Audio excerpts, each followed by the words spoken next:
బతుకున్న వాళ్ళనే ఎవరు ఎక్కట్లేదు, చనిపోయిన వాళ్ళకి మాత్రం 85th బర్త్డే సెలబ్రేషన్స్ అంట. మన ఫౌండర్ గురించి నువ్వు మాట్లాడేది. పక్కన వాళ్ళకి ఎట్లైనా రెస్పెక్ట్ ఇవ్వట్లేదు, కొంచెం చనిపోయిన వాళ్ళకన్నా ఇవ్వండి. ఇవ్వకుంటే మీద నుంచి వచ్చి ఆయన కొడతారా? నేను కొడతారా? నువ్వెందుకు కొడతావు?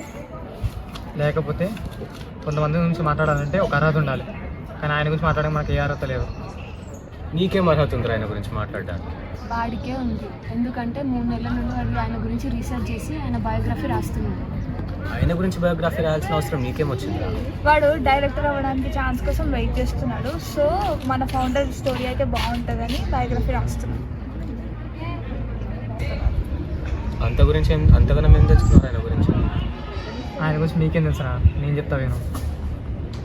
అరే ఏంద్రా మొత్తం చీకటి అయిపోయింది. గురించి ఏదో ఊహించుకోరా. ఆయన గురించి నాకేం తెలియదు కదరా, ఎట్లా ఊహించుకోవాలి? ఆయన ఫోటో చూసావు ఎప్పుడైనా? చూసినా. అవే ఊహించుకో, అన్నీ కలిపి కొడదాం. ఓకే. శ్రీ జోగిన్పల్లి భాస్కర్రావు గారు 12 మే 1940న శ్రీ జోగిన్పల్లి మంగమ్మ నరసింహారావు దంపతులకు వేములవాడ సిరిసిల్ల మండలం కరీంనగర్ జిల్లాలో జన్మించారు. వీరు నిజాం కళాశాలలో చదువుకున్నారు. అక్కడే 1962లో డిగ్రీ పట్టా పొందారు. ఈయన 1969 నుండి న్యాయవాదిగా తన సేవలు ప్రారంభించారు. స్థిరాస్తి వ్యాపారిగా ఎంతోమందికి వీరు ప్రేరణ అందించారు. ఈయన రీజనల్ ఫిలిం సెన్సార్ బోర్డు అభ్యర్థిగా 1986 నుండి 1992 వరకు తమ సేవలు అందించారు. అలాగే వీరు Bharat red cross society vice ప్రెసిడెంట్గా 1985 నుండి పనిచేశారు. వీరు ఎన్నో ఇంజనీరింగ్, మెడికల్ మరియు సాంకేతిక కళాశాలలు స్థాపించారు. 1998లో జేబీఐటి కళాశాలను స్థాపించిన తర్వాత ఎన్నో కళాశాలను స్థాపించారు. వైద్య రంగంలో వీరు స్థాపించిన భాస్కర్ వైద్య కళాశాల ద్వారా ప్రజలకు ఉచిత వైద్యం మరియు అవసరమైన వైద్య సదుపాయాలను అందించారు. భాస్కర్రావు గారు తమ జీవితాన్ని ఇతరుల బాగు కొరకు సమర్పించారు. వీరు 17 జూన్ 2014న కన్నుమూశారు.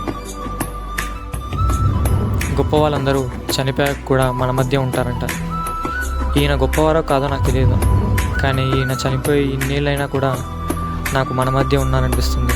అంటే ఈయన గొప్పవారడంలో ఏ సందేహం లేదనుకుంటున్నాను. చాలామంది చదువుకుంటారు, కానీ చాలా తక్కువ మంది మాత్రమే చదువును పంచుతారు. అందులో ఈయన ఒకరు. అవసరమైతేనే ఎదుటివారు మనల్ని గుర్తుపెట్టుకుంటారు. అరే ఏంద్రా మళ్ళీ మొత్తం చీకటి అయిపోయింది. స్టోరీ అయిపోయింది, బయటికి రారా. ఓకే. సారీరా, ఆయన ఇంత మంచోడని తెలియక ఏదేదో వాగేసి. సారీ అక్కర్లేదురా, విష్ చేస్తే చాలు. విషదేముందిరా, మనస్ఫూర్తిగా చెప్పు. ఇంకేం మరి చేద్దామా?